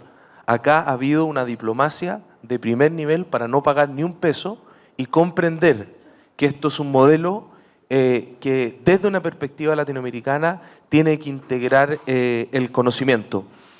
Bueno, hay un entrenamiento con datos locales, es un modelo abierto, como decía, hay un objetivo principal de reducir nuestra dependencia tecnológica, y alrededor de todo esto, lo que está construyendo Chile es muy importante, porque acabamos de celebrar una alianza con Corfo de 14.000 millones de pesos, 14 millones de dólares, para generar 2 nuevos centros de supercómputo. Tenemos un plan nacional de data center que combina los aspectos de producción limpia, de respeto por el medio ambiente, pero que ha acelerado la inversión de manera notable, más de 4.000 millones de dólares. Estamos creando un centro, el modelo de gobernanza y el modelo de negocios para crear un centro de entrenamiento de datos en Antofagasta. Y ese centro de datos, lo que estamos buscando es que se parezca mucho a lo que hicimos con la astronomía. ¿Cómo vamos a resguardar, por ejemplo, que el 10% de ese entrenamiento se resguarde para propósitos públicos? Como lo que permitió a Chile tener más astrónomos por 100.000 habitantes que Alemania. Entonces, esta forma de entender la inteligencia artificial tiene que ver con capacidades del Estado de decidir liderar, pero entender la profundidad de la intencionalidad humana en el proceso de esta sobreinformación que muchas veces nos abruma. Perdón que me extienda. Pero... No, muchas gracias, Ignacio. Bueno, tremenda iniciativa, yo creo que muy valiosa y esperamos que se generen todas las alianzas necesarias como para que realmente genere el impacto que todos esperamos. Y bueno, y cuando uno va desarrollando una tecnología que ya existe, va aprendiendo de los errores y muchas de las cosas que nos decía Patricia, el tema de los sesgos, la poca reflexión tecnológica que tiene la actual inteligencia artificial, me imagino que todos esos elementos, Gaby, y ahora paso a preguntarte, los están tomando en consideración. Y eso yo creo que también es algo súper relevante, o sea, el generar una inteligencia artificial, sí, con nuestra información, pero con ciertas reglas del juego, ¿cierto? En materia de sesgo, en materia de justicia, en materia de usos, ¿cierto? De la información adecuado, etcétera. ¿Cómo lo están viendo ustedes, Gaby? ¿Cómo están desarrollando esta herramienta? ¿Cuáles son los principios o las condiciones de borde que ustedes están planteando para que no cometamos los errores que se han cometido con estas herramientas actualmente? Bueno, primero que todo agradezco la invitación. Voy a hacer algunas acotaciones respecto a quién soy porque es relevante para que se sepa que tengo algo de conocimiento respecto a lo que voy a decir en lo que sigue. Yo me he dedicado los últimos 7 años a estudiar los sesgos en inteligencia artificial. Y uno de los grandes problemas que yo he visto es que justamente siguen esta visión tecnosolucionista en la cual las métricas son las que mandan en el tema sesgo. Vamos a sacar, en español no tenemos la distinción de justice, fairness, o sea, decimos justicia para todo. Pero fairness es una descripción técnica, que usualmente usamos métrica y decimos vamos a disminuir los sesgos del algoritmo o del modelo en 85%. Yo opero desde que eso es falso. Nosotros no podemos eliminar los sesgos en inteligencia artificial porque nosotros operamos desde sesgos. Hay sesgos estructurales, sesgos cognitivos que moldean nuestro conocimiento. Y en esa misma línea yo he trabajado mucho en lo que es la ética decolonialista de la inteligencia artificial, muy inspirada en autoras de filosofía de la ciencia feminista. Yo también soy un híbrido, ¿cierto? Vengo de las humanidades, pero en mi doctorado estudié más temas de ciencia de datos, programación e inteligencia artificial. Entonces, en esa interseccionalidad, mi postura es la que ha influenciado bastante la revisión ética que estamos haciendo en LATAM GPT. Y esto porque justamente yo opero desde esta idea de que la ciencia no es objetiva. en un sentido neutro, ¿cierto?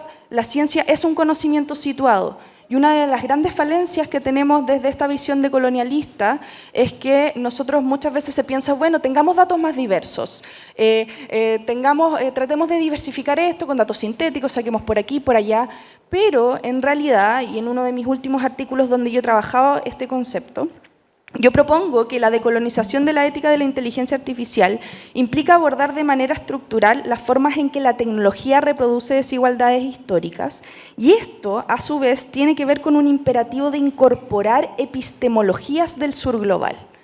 Y esto es parte de lo que hemos estado haciendo en el proyecto de LATAM GPT, que justamente es un proyecto colaborativo regional.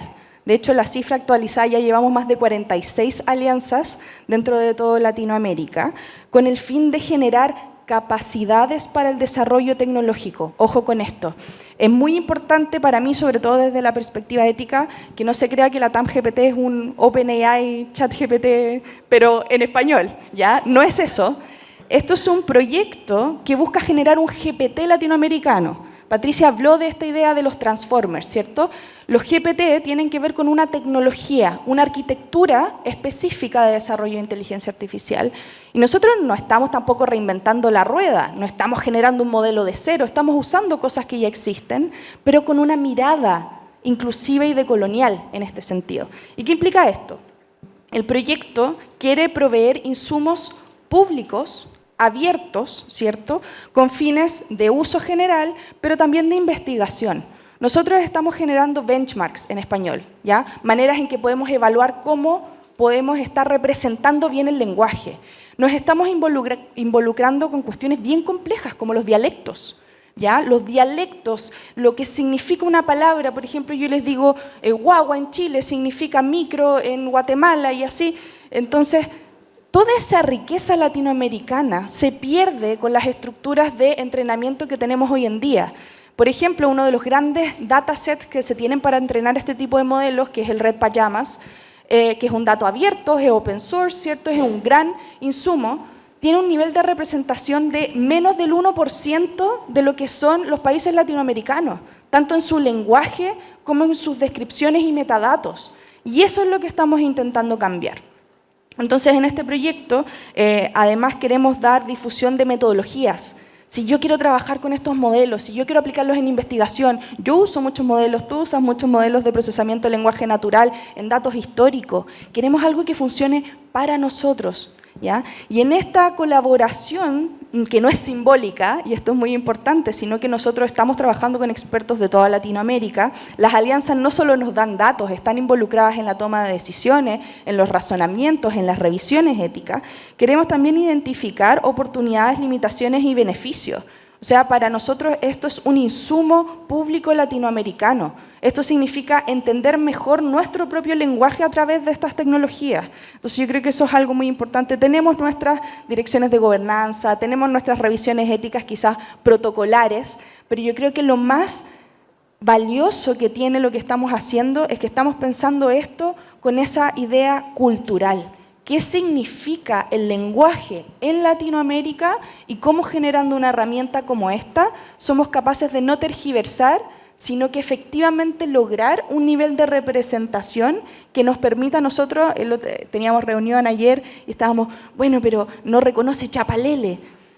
¿Cómo entrenamos para que reconozca Chapalele? ¿Cierto? ¿Y cómo le explicamos al resto del mundo qué es Chapalele?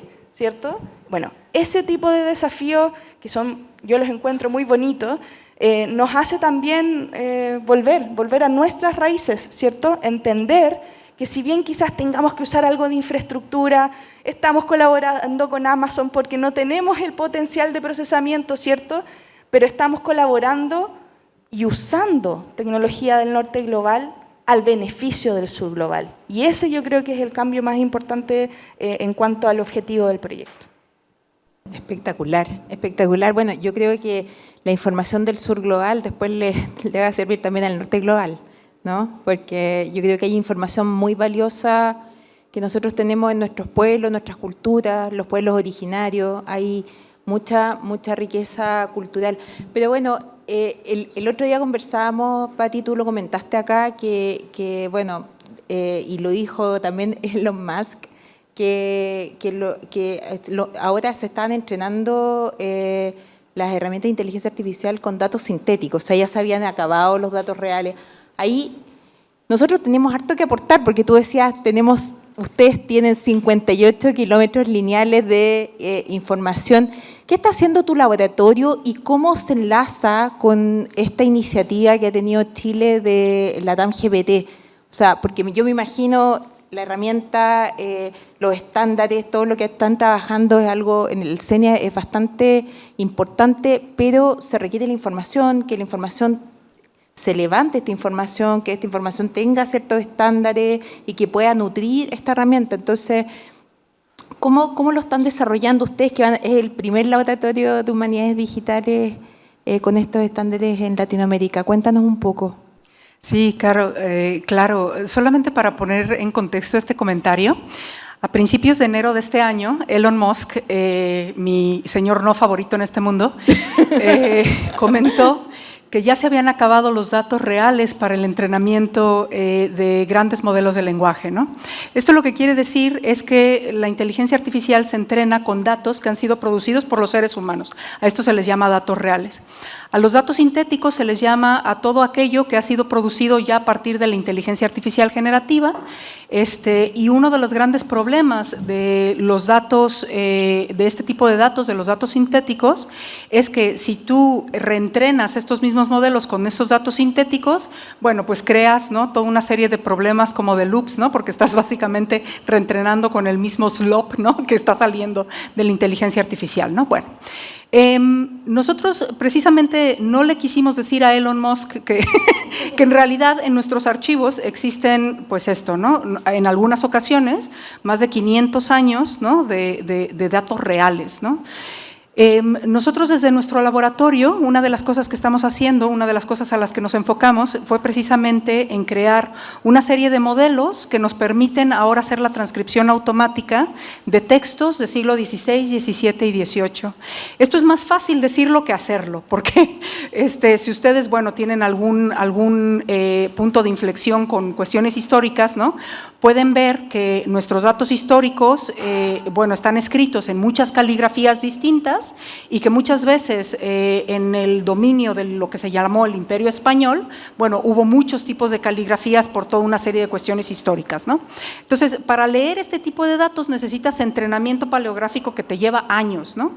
Entonces, bueno, los paleógrafos, ¿no?, los que nos dedicamos a esto, hemos hecho esfuerzos, ¿no?, para, bueno, hacer transcripciones.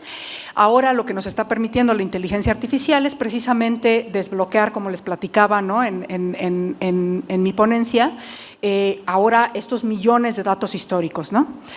Una de las cosas con las que estamos colaborando con la LATAM-GPT es precisamente en esta incisión, ¿no?, en pensar, bueno, si nosotros estamos desbloqueando ya ahora millones de datos, ¿no?, con tipos de español desde el siglo XVI al siglo XVIII, mezclados con lenguas indígenas, ¿no?, etcétera, etcétera. Bueno, la riqueza de estos elementos para este tipo de modelos yo pienso que es muy importante, ¿no?, y es espectacular.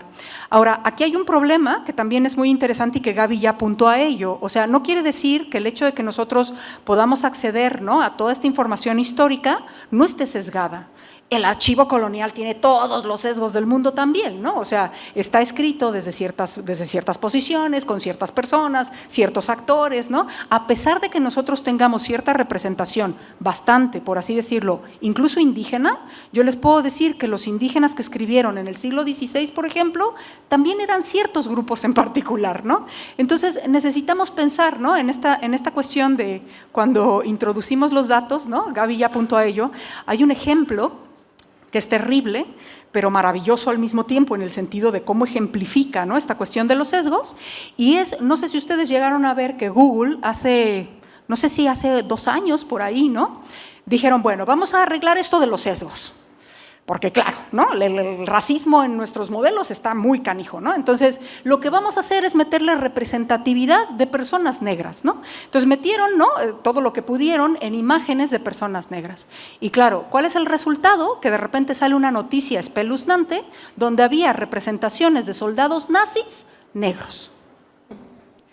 Claro, ¿no? O sea, esto realmente son de estos problemas, ¿no? Que son profundos, ¿no? Pero que son muy interesantes de pensar desde este punto de vista de lo que decía Gaby, de la representatividad, ¿no? ¿Qué es lo que nosotros estamos haciendo con estos modelos? ¿Cómo funciona, ¿no? Y lo mismo pasa con los documentos históricos, ¿no? Que nosotros vamos a estar aportando a la TAM GPT. Necesitamos también cuestionar, ¿no? O sea, nuestro archivo tiene sesgos. ¿Cuáles son estos sesgos? Hay que conocerlos y hay que la gente sepa cuáles son, ¿no? Sí. Perfecto. Entonces, en el fondo, el laboratorio que tú nos decías que la idea es replicarlo en toda Latinoamérica, bueno, en la Universidad Alberto Hurtado va a ser el primero. En definitiva, tú nos vas a entregar todos esos estándares para eliminar estos sesgos, o no sé si eliminarlos, pero manejarlos. Y de esa manera vamos a tener un LATAM GPT con, no solamente con información de nuestro territorio, sino con información más inclusiva, ¿cierto? Más justa y que probablemente nos va a generar la posibilidad de desarrollar soluciones acorde a nuestros contextos. Creo que es demasiado importante todo lo que están haciendo. Los quiero felicitar y les quiero dar las gracias por haber estado con nosotros hoy día y haber compartido todas estas iniciativas que yo creo que van a dar mucho que hablar, que van a generar mucho impacto, porque sé que en nuestros países tenemos muchas capacidades y también tenemos mucho conocimiento que necesitamos explotar en el buen sentido de la palabra, generar desarrollo para nuestros territorios. Así que muchas gracias a todos ustedes.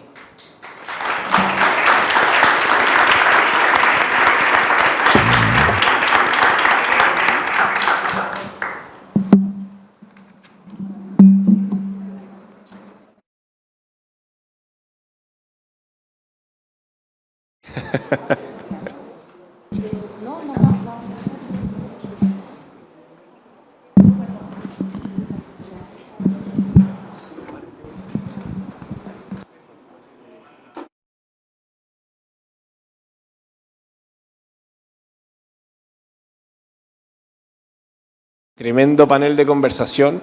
Ha estado tan interesante que veo que no ha disminuido, pero en lo absoluto, la cantidad de amigos y amigas que están hoy día acompañándonos. Los felicito a todas y a todos ahí por el aporte que están haciendo a estos temas, que obviamente después se van a profundizar en el taller que tenemos mañana y pasado mañana. Bueno, que ya Patricia nos adelantó varias cositas interesantes que vamos a estar haciendo.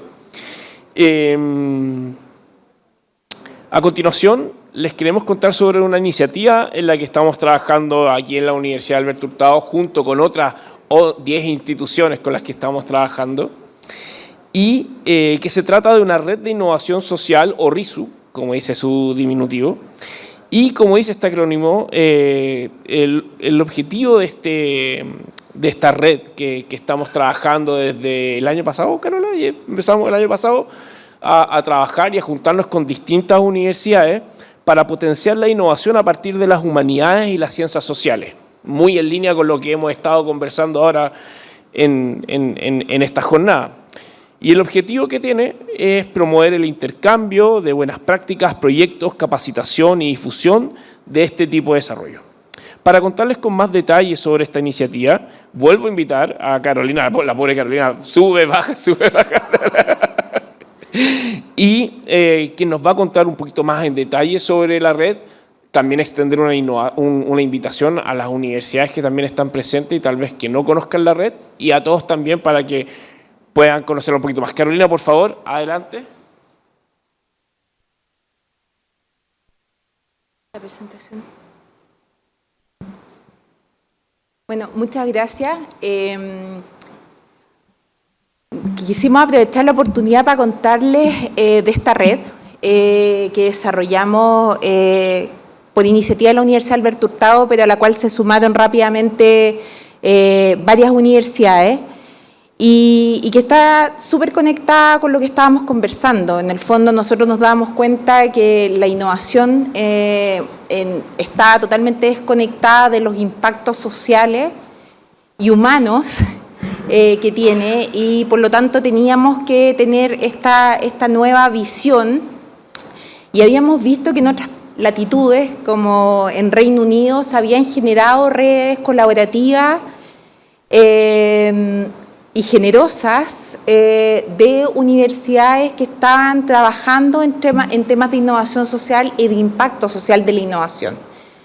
Y a partir de ese ejemplo nosotros dijimos, ¿por qué no generamos nosotros una red como esta? Una red en la cual efectivamente podíamos relevar el tema del impacto social de la innovación, el impacto de la innovación social en general, y compartir buenas prácticas y también conectarnos con otras redes en otros ecosistemas. Así que quisimos presentarles lo que hemos hecho. Bueno, y básicamente, como les comentaba, el objetivo que tiene esta red son dos. Uno es fomentar la transferencia del conocimiento de la innovación que nace de las ciencias sociales y humanidades. La irrupción de la inteligencia artificial y las tecnologías digitales ha hecho que cualquier tipo de ciencia y conocimiento pueda transformarse en innovación. Y eso está generando un cambio radical a nivel nacional e internacional. Vemos innovaciones que nacen de sectores que normalmente no innovaban.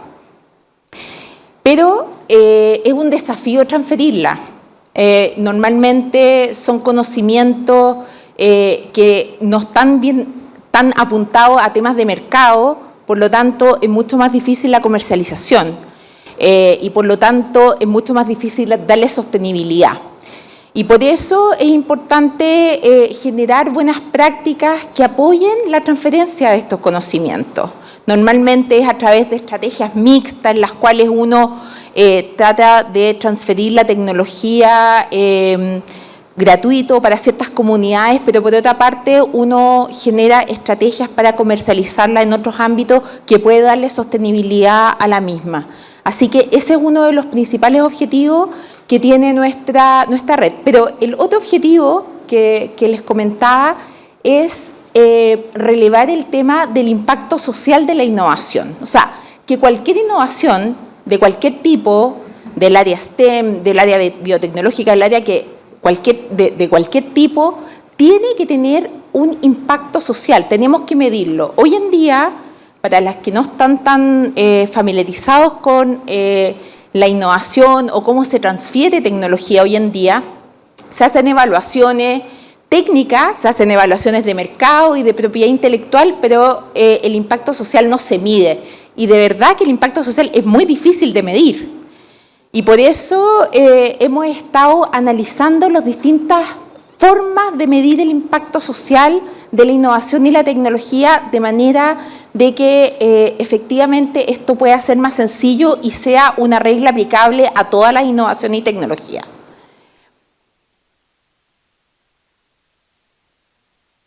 A ver, esto está pasando ahí. Bueno, y con esta idea nosotros fuimos a conversar con distintas universidades y la verdad es que tuvimos eco en la mayoría de ellas. Hoy en día somos 11 universidades las que formamos parte de esta red. Bueno, y también estuvimos trabajando harto en cuáles eran las condiciones de borde en las cuales, respecto a las cuales íbamos a trabajar, porque hay otras redes de universidades, miles de redes de universidades dentro del país, y por lo tanto queríamos distinguirnos, y aquí están más o menos los lineamientos que nosotros nos pusimos para trabajar estos temas. No los voy a latear con esto, pero es más o menos lo que les comenté.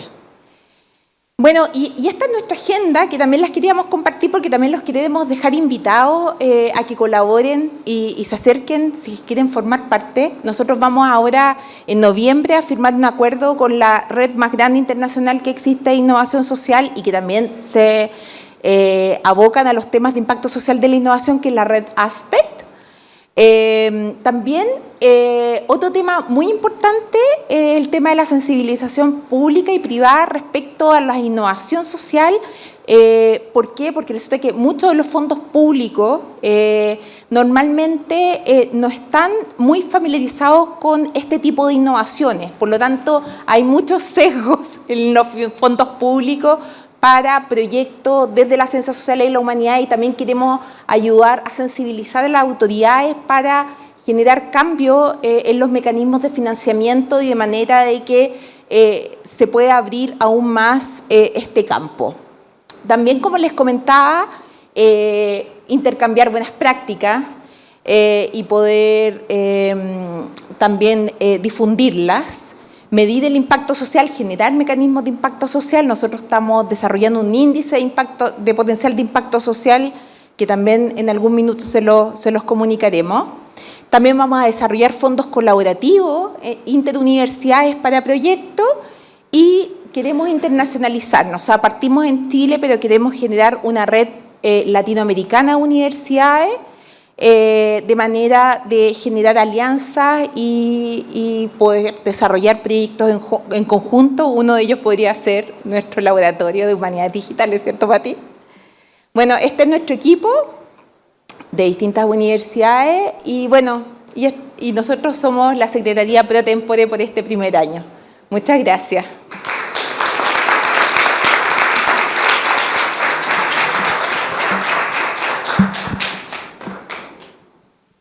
Hoy, muchas gracias, Caro, por presentar ahí la red de innovación social. Para todos quienes representen instituciones de educación superior, universidades principalmente, que quieran participar también después de la actividad, súper invitados a que se acerquen a nosotros y podamos contarles con un poco más de detalles acerca de esta iniciativa que, como bien decíamos, estamos trabajando desde ya el año pasado, así que ha sido harto tiempo ahí reuniendo a todas las instituciones que hoy día ya forman parte de la red. Ahora vamos a pasar a una etapa muy importante de esta jornada que corresponde al anuncio de las y los académicos que adjudicaron el Fondo Fomento a la Innovación Interdisciplinaria Aplicada FIA 2025. Muchas gracias. A continuación, vamos a anunciar a los 3 proyectos que se adjudicaron a este fondo, por lo que invito al rector de nuestra universidad, que está muy discretamente por ahí sentado, no quiso pasar adelante, estaba muy cómodo ahí atrás, a Cristian del Campo, le pido un aplauso por favor, nuestro rector. Perfecto. Y también a Carolina para poder hacer el anuncio y entrega. Pucha, Caro, voy a trabajar mejor el guión la próxima.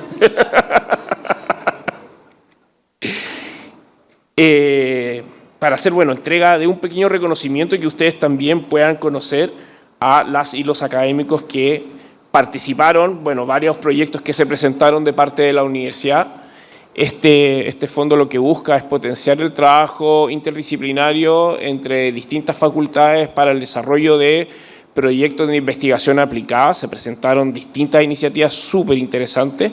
Costó elegirlas, estuvieron ahí entre Francisco, que es nuestro coordinador de proyectos acá en la Dirección de Innovación, también con Claudia, que es nuestra gestora tecnológica. Todos estuvimos viendo ahí el desarrollo de este proyecto y que llegó a su conclusión ahora y que vamos a contarles quiénes son los elegidos. Lo primero es que vamos a invitar a Gonzalo García, de la Facultad de Derecho, y a Cristóbal Arrieta, de la Facultad de Ingeniería, por su proyecto Plataforma para la difusión y reflexión acerca de conceptos constitucionales para la justicia. Son el primer adjudicado de este concurso.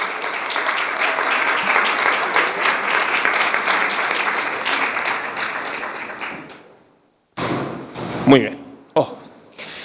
Invitamos al segundo equipo de académicos, académicas también que se adjudicaron este concurso, a Daniela Fugeli, académica de la Facultad de Filosofía y Humanidades, y también a Cristian Olivares, académico de la Facultad de Ingeniería, por la iniciativa Sistema Inteligente y Relacional de Resguardo Patrimonial y Difusión de la Música Docta en Chile, caso del Teatro Municipal de Santiago. Un aplauso, por favor, bien fuerte.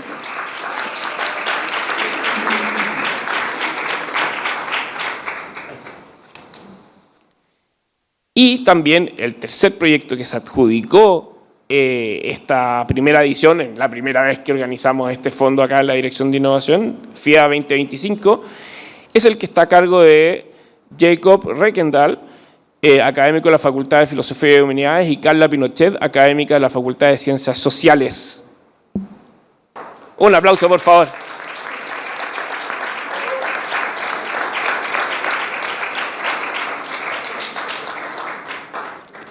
Les pido que se puedan quedar ahí. Bueno, el rector les va a pasar su mini reconocimiento por participar y por adjudicarse este fondo.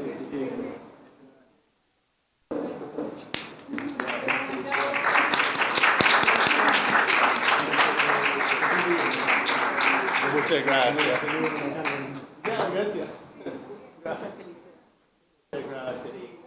Les vamos a pedir que se queden un ratito acá para poder sacarles la foto oficial.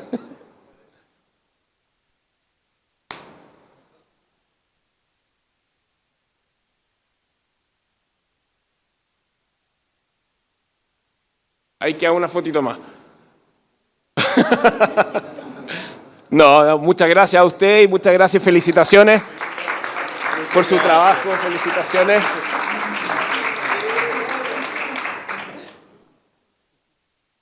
Antes de finalizar la actividad, que ya estamos llegando a la conclusión de esta primera jornada, queremos invitar a nuestro rector a dar unas palabras de cierre. Bueno, muchas gracias y parto por disculparme, especialmente con Patricia, por no haber podido escuchar su conferencia. Tenía la cuenta pública de la Superintendencia de Educación Superior, había que estar ahí, ¿no? Pero en especial quiero saludar a Patricia, a Gabriela, bueno, Ignacio ya partió, y muy especialmente a Carolina y a la Dirección de Innovación y Transferencia de la Universidad por el tremendo trabajo que han hecho. Unas palabras muy breves. Yo, a propósito de lo que decía Gabriela, yo también me siento un híbrido, haber estudiado economía y después haber estudiado filosofía y haberme metido cura, es una cuestión bien rara. Y por eso el tema del choque de los lenguajes, ¿no? Y la resistencia. Yo cuando estudiaba economía sentía que estudiar filosofía era literalmente perder el tiempo, que habían cosas más prácticas que hacer. Y ahora también me doy cuenta que cuando uno se mete en las humanidades y después estudia teología y estudia un magíster después, como también uno desarrolla propias resistencias, ¿no? Y a veces cuando uno piensa en la tecnología, dice, pucha, esto va a embarrar una mirada quizás más romántica de la humanidad, ¿no? Del encuentro, precisamente va a deshumanizar. Y precisamente yo creo que un desafío como el de humanidades digitales precisamente es una apuesta porque eso no va a ocurrir, o que tenemos que estar atentos a esos riesgos, pero que no va a ocurrir. De hecho, nos va a ayudar a profundizar en esa búsqueda por las preguntas más fundamentales de la humanidad, y que son herramientas que nos pueden ayudar, como hemos escuchado, a expandir ese conocimiento, de saber que esas grandes preguntas y también las respuestas que nos hemos dado, hay muchísimo más dicho, hablado, conversado, que ahora con las tecnologías vamos a ser capaces de descubrir. Una segunda cosa es un dato, no sé si se mencionó, pero uno de los pioneros de las humanidades digitales es un jesuita, el padre Roberto Busa. Fue en los años 40 el primero que dijo, vamos a intentar desarrollar una herramienta tecnológica que nos permita buscar en todas las obras de Santo Tomás de Aquino, que son muchísimas, y que uno las tiene que estudiar mucho porque son como una piedra fundamental del estudio de la teología. Y se lanzó con un proyecto que se llamaba el Índice Tomista. Y entusiasmó a la gente de IBM en esa época, ¿no? Y en el año 49 lanzaron este proyecto que duró 30 años. Por lo tanto, paciencia. Estas cosas toman tiempo. Y en el año, 10 años después, el año 89 recién, pudieron producir en un CD ya esa herramienta digital para poder buscar en el tremendo corpus tomista, que realmente es una obra muy maciza. Entonces, para mí, como jesuita también, es una alegría que la universidad pueda estar muy en esa línea. Y para nosotros como una universidad que cultiva las humanidades y que las considera el alma de nuestra universidad, es una cosa muy desafiante sentir que ahora podemos usar, desarrollar un conocimiento más acabado a partir de las tecnologías, ¿no? Y finalmente, a propósito de esto del sur, interesante también cuando estudié teología, me tocó estudiar teología latinoamericana precisamente, lo que se llama más comúnmente la teología de la liberación. Y la gran gracia de eso es que me permitió a mí, que pensé que sabía teología, que había estudiado toda la carrera de teología, darme cuenta que es muy importante la pregunta de partida, ¿no? Y esa es la gran gracia de la teología de la liberación. Hace menos de un año murió el padre de la teología de la liberación, Gustavo Gutiérrez, que dijo, mira, nosotros venimos de una teología en los últimos 500 años, digamos, súper occidental y súper europea. Y en el último tiempo la pregunta ha sido, bueno, ¿cómo hablamos, cómo evangelizamos en un mundo cada vez más increyente, ¿no? Cada vez más ateo? Y dice, bueno, pero en Latinoamérica ese no es el problema. Aquí no es el problema que la gente no crea. Aquí el problema es que la gente es pobre y que vive opresión. Entonces, la pregunta es, ¿cómo le digo yo al pobre oprimido que Dios lo ama? Y eso cambia absolutamente el modo como una entra en la teología. Y eso ayuda también a completar, porque yo creo que, aunque nuestras preguntas vengan del sur y del sur global, al final la búsqueda, la pregunta por el sentido del humano es una tarea universal, ¿no? Y que en el fondo con esto contribuimos a que esas preguntas y a que esas respuestas sean verdaderamente más universales y que no siempre estemos repitiendo como loro lo que viene de otro lado. Así que muchas gracias y felicitaciones nuevamente a todos los que han organizado esta excelente jornada. Muchas gracias.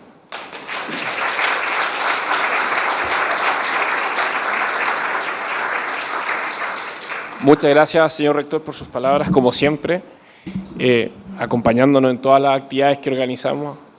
Así que muy bien.